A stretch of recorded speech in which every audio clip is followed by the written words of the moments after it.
Hey, and we're back at the Florida Medical Cannabis Conference and Exposition, and wanted to talk a little bit about two people I just met and have them talk about their company, which is an integral part of the cannabis industry. I want to introduce you to George. George, good to meet you here. And Bob, good to see you. So why don't we start off with George, who's with Ash Creek Financial Advisors. Tell us a little bit about yourself and the company, and then we'll go over to Bob and talk to him a little bit. Absolutely. So Ash Creek is all things financial to business owners and individuals. In this particular case, we're talking about servicing an industry that is tremendously underserviced because the financial services industry can't get their hand around the cannabis industry.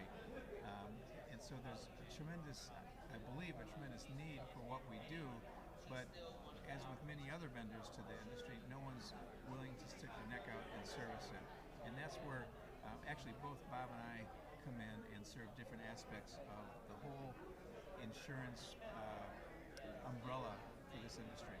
Okay, and we'll come back to George in a second. Bob, a little bit about yourself.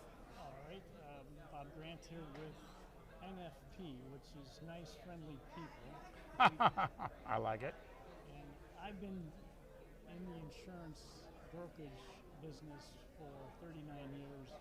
Started specializing in life science in 1994, which we have incorporated into that life science segment, the cannabis industry. We have become really good at providing the product liability, the property, any type of casualty insurance that they may be in need of. We can find a carrier for it. And it's limited because there's a limited amount of insurance companies that will participate in the cannabis industry at this moment. Right, that's what I have found that over the years getting started. At first there were none. Then they started saying, well, it's worth the risk reward, and they started doing that. So George, tell me a little bit about the types of products that you can serve and the industry, the cannabis industry. Again, we'll talk about the state of Florida because that's kind of where we are. Sure. So you talk about the idea of the vertical industry for the MMTCs, and then the industries that work in and around the cannabis industry, and what you can do for them too that have problems.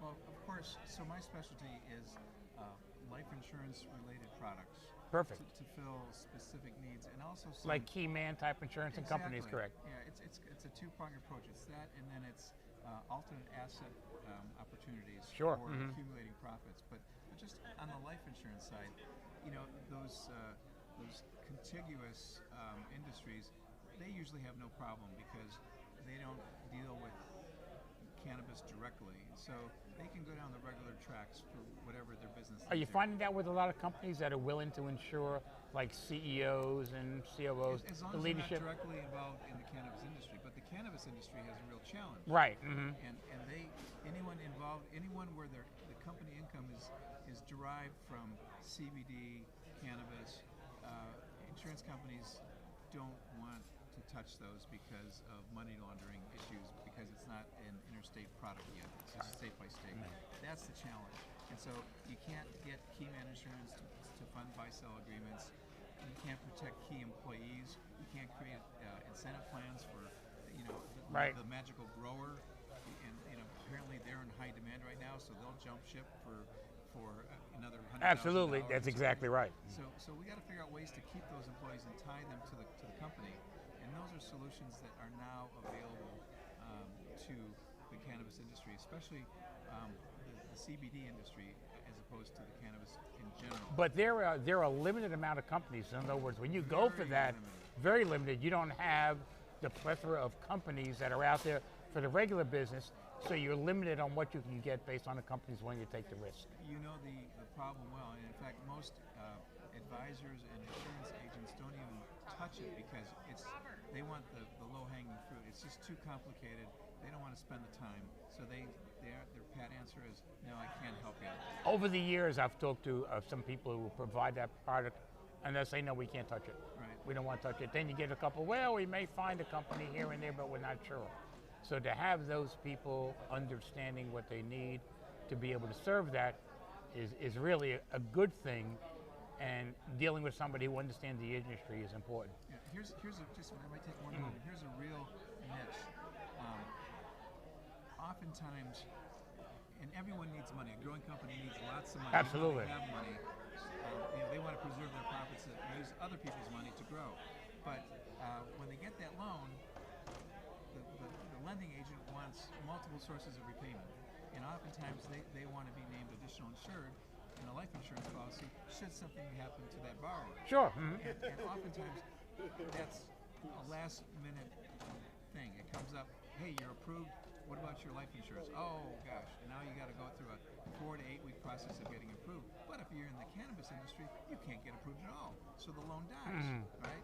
In theory. But again, the solution is approvals without blood work, without any kind of parameds in 3 to 5 business days, and you're done. And there are companies out there that do it. There is A company. and I represent A company that does that. That's Right. great. So Bob, tell us about the other insurance that's important, because I'm sure there are companies out there that are looking for insurance, property insurance to be able to handle, whether it be agricultural. I'm not sure how they classify a indoor, especially in the state of Florida, an indoor facility for growing as agricultural. So it's between agricultural and commercial, the way I look at it. But you know better than I. So. Well, I think the topic that everybody in this room and at this conference will recognize product liability as being their number one issue. Right. And that's where we come in. We've created a life science vertical department in our brokerage firm. And I'm part of that. I'm the subject matter expert in that department, and that's kind of what brings me here. I've been doing nutritional supplements since 1994.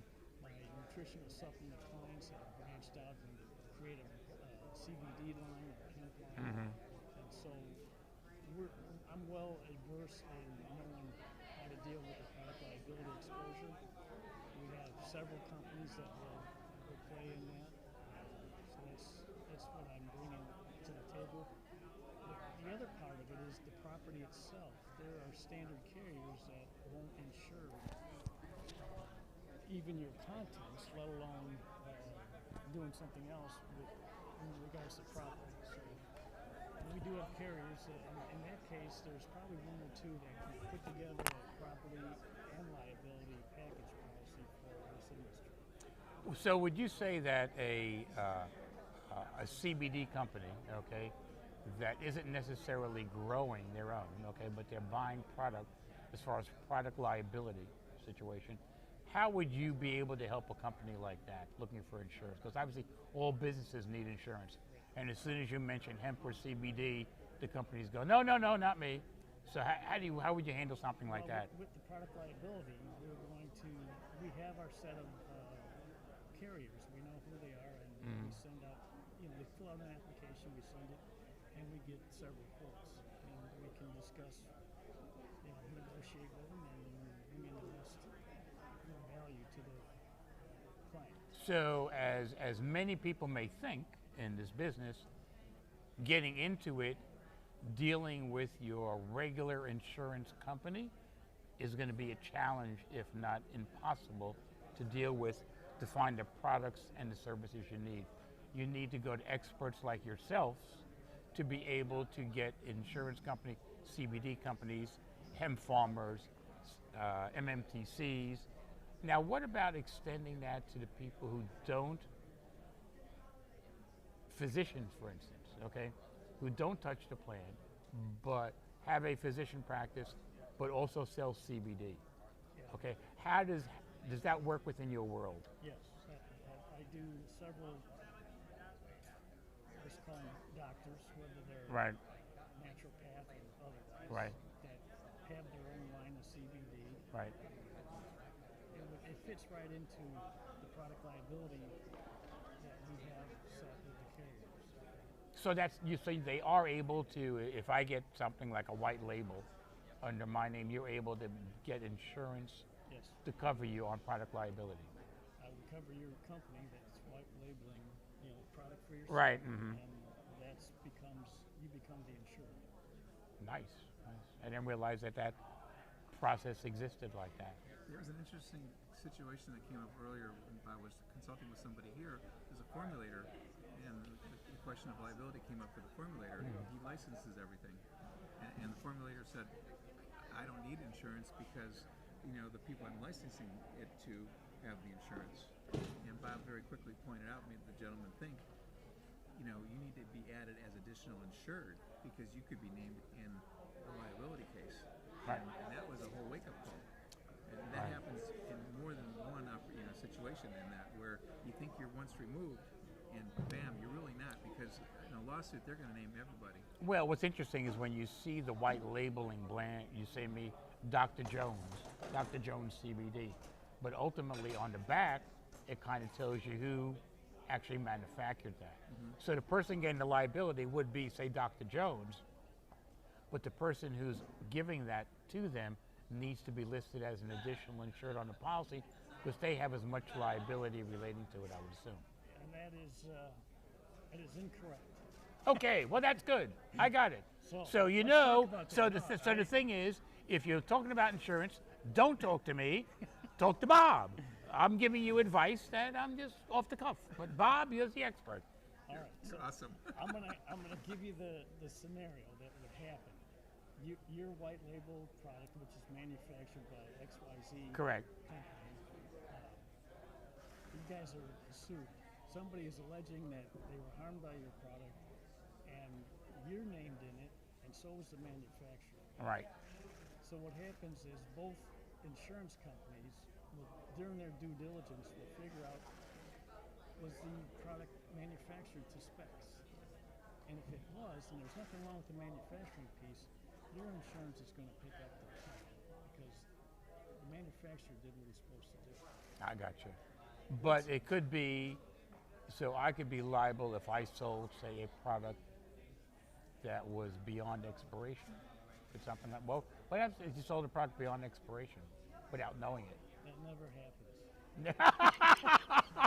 You see, once again, I'm the insurance expert here. So, but Bob, so how does really a physician that all they do is buy and have their name on it? What kind of liability could they have if the other one is carried? I mean, from the doctor's liability standpoint. Let me finish this. Okay. Part of the due diligence. Let's say that the manufacturer, it was a tainted ingredient. Correct. And we discovered that the product was bad, contaminated. His policy is going to pick that up. Correct. Mm-hmm. And the question you said about the docs, it's the same situation.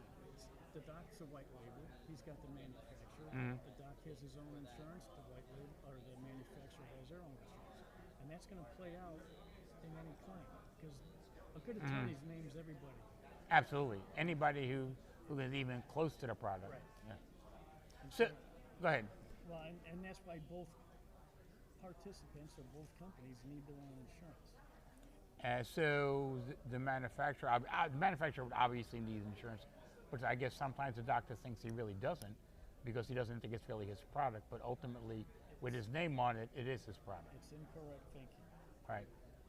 But here's where the additional insurance come into play. And so let's take just a pure retailer. They have the products, they make it, they sell it to Sprouts or they sell it to any of the stores. Right. And in order to even get into the store, they have to name the store as additional insurance. Correct. Mm-hmm. And that's where the additional insurance comes into play. That's because the store is not, their name's not on the product. They didn't make it, they didn't formulate it. It's all with the company that is putting it on the shelf. And that's where the liability falls. Okay, so, but in a doctor's office, if you have your name on it, you can't use that theory then. The doctor has to have his own. Well, if your name is on it, you got to have insurance behind it. But I would assume, and this is theoretical again, because I am the insurance expert, obviously sitting at this table, I would assume that ultimately the doctor who's just taking this bottle from somebody else to formulate it and selling it, it would probably, if there was a tainted product, would wind up going back to the manufacturer. Correct. But again, they always look for the deep pocket. So Yeah, it's just you can't really if you have to put your name on your company name on the label, you got to have your defense. What I always say is you're buying your defense. right. Because if something goes to court, the insurance company steps in. And I will tell you, insurance companies are very good in court. They've been doing it for a long time. So the question being, if you're watching this or know somebody and thinking about having a product from a not a reputable company to have a product with your name on it, you have that other expense of making sure that it's insured with your name on it. Where you may think you don't need to, you do have to have it insured. That's correct. Live and learn, as one might say. Live and learn. So what else we need to know, George, from your standpoint? You must be a mind reader because I'm listening to this conversation and I'm realizing that Bob's position is a defensive position Right. in this game, right?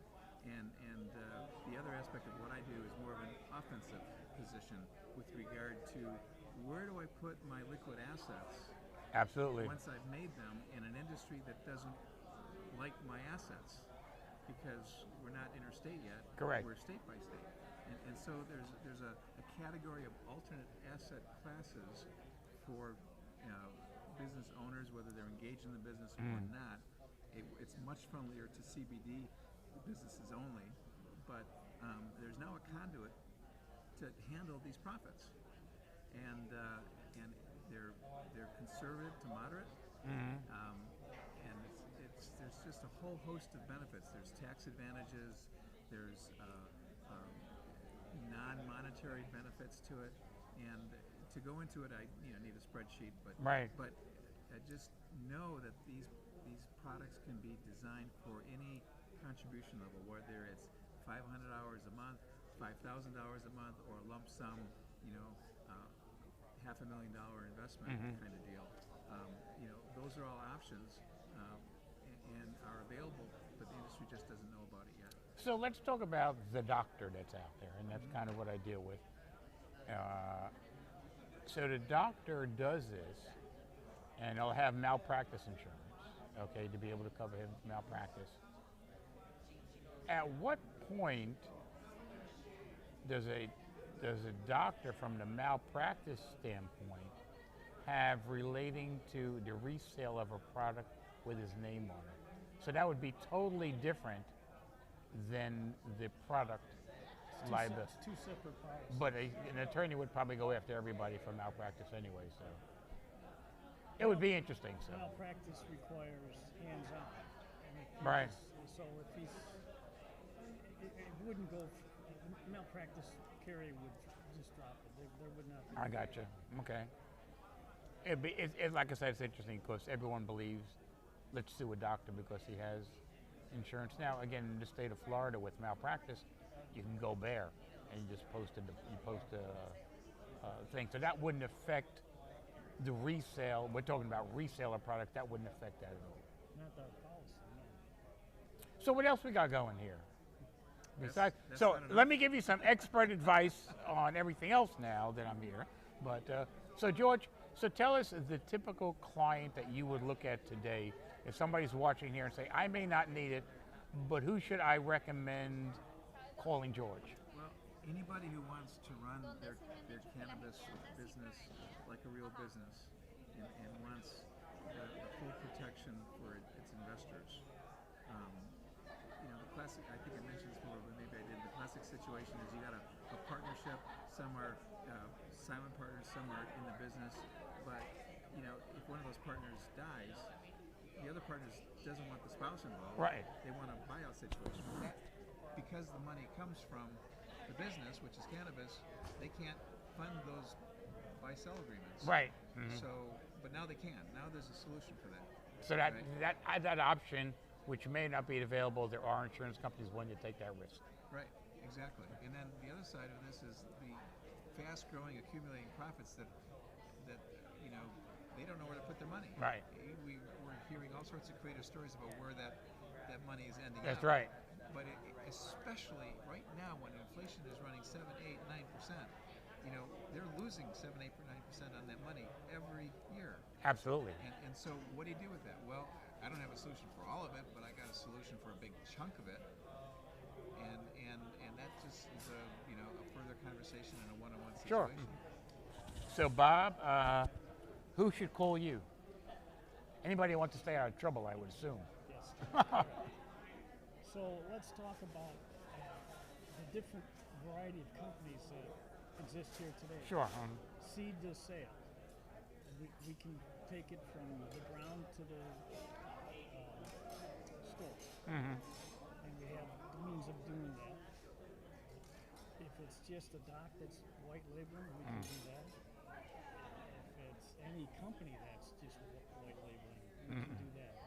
And I always look, I've talked to most of the companies here, and got great response. Typically, I tell them, I says, if you're comfortable, if you email me your current policies, I can see your whole program. And if it's right where you need to be, I'm going to tell you to stay there. Mm-hmm. If I see things that allow me to bring in a better value, I'm going to do that as well. And there's not many companies here that I couldn't do that for. And that's typically how I approach it. It's a whole program. I want to see the whole program. I can do the product liability, but let's tie it into how the property and your other aspects of your business tie into it. So again, I'm going to take one more question because I am the expert when it comes to all these insurance questions. Asking the question, not the answers, asking the questions. So I am thinking entrepreneurship. And there's a lot of people I know, there's somebody who I know walks around today and basically has his own brand, but he white labels a lot. If I want to do a brand, Charles's CBD, they can set me up and I can have the label and everything else, and that's all I do. Maybe not related to this, my other company, but I can do Charles's CBD. If I'm not a doctor, I still need the product liability insurance. So even if you're like a small entrepreneur saying, I want to get into the CBD business, you could have a problem if you don't have product liability insurance. Absolutely. So the thinking of, well, I'm just going to do this, I'm going to get into it, you better think twice about having the coverage you need just in case, and understanding that you need to be covered by the manufacturer too. The manufacturer needs to have their Policy, right. Both of you need to have a Policy, yeah. Yes. And even if you do nothing wrong, somebody will come after you. That's the way the insurance game works. Yeah, that's Exactly. If your name is out there, they're going to come after you. Well, I want to thank you for stopping by today. George, how do people reach you? the best way is to call my direct line, 480-600-3582, or email is george.gadzok@gmail.com. And if anyone has any questions, I can get that for you. Bob, how about yourself? 602-565-0889. And the email is bgrant@nfp, that's nicefriendlypeople.com. And I want to thank you for stopping by. It's been a great day. We're about winding up the first day of the conference. So if you do have insurance questions, again, free phone calls, ask them the questions, and make sure that you got the right coverage for whatever business you're being in, if it is around or about the cannabis industry. George, thank you much. It's been a pleasure, Charles. Bob, thank you, appreciate it. And we will see you soon again. Bye. Oh, that was fun. You're a pro. Are we still recording?